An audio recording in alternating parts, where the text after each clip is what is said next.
ولدي العزيز، في يوم من الأيام ستراني عجوزا غير منطقية في تصرفاتي. عندها من فضلك أعطني بعض الوقت وبعض الصبر لتفهمني. وعندما ترتعش يدي فيسقط طعامي على صدري، وعندما لا أقوى على لبس ثيابي فتحلى بالصبر معي.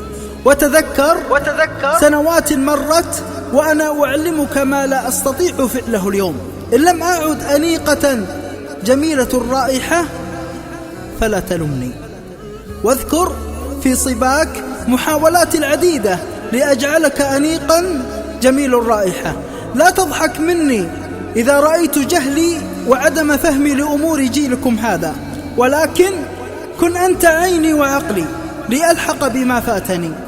أنا من أدبتك، أنا من علمتك كيف تواجه الحياة، فكيف تعلمني اليوم ما يجب وما لا يجب؟ لا تمل من ضعف ذاكرتي وبطء كلماتي وتفكيري أثناء محادثتك، لأن سعادتي من المحادثة الآن هي فقط أن أكون معك. وقضى ربك ألا تعبدوا إلا إياه وبالوالدين إحسانا.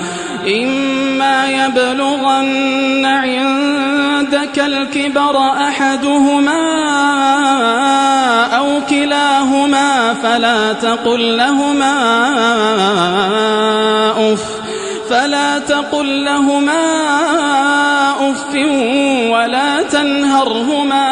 ولا تنهرهما وقل لهما قولا كريما.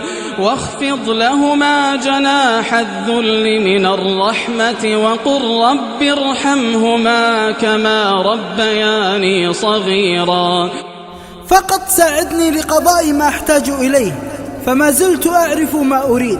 عندما تخذلني قدماي في حملي إلى المكان الذي أريده كن عطوفا معي، وتذكر أني قد أخذت بيدك كثيرا لكي تستطيع أن تمشي، فلا تستحي أبدا أن تأخذ بيدي اليوم، فغدا ستبحث عن من يأخذ بيدك في سن هذا. أعلم أني لست مقبلة على الحياة مثلك، ولكني ببساطة أنتظر الموت، فكن معي ولا تكن علي. عندما تتذكر شيئا من أخطائي فاعلم أني لم أكن أريد سوى مصلحتك، وأن أفضل ما تفعله معي الآن أن تغفر زلاتي وتستر عوراتي. غفر الله لك وسترك. لازالت ضحكاتك وابتساماتك تفرحني كما كنت بالضبط، فلا تحرمني صحبتك. كنت معك حين ولدت، فكن معي حين أموت.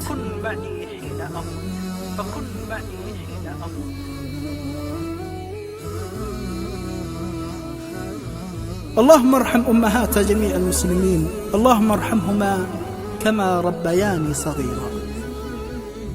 إلقاء نواف ابن عبد الرحمن الجهني.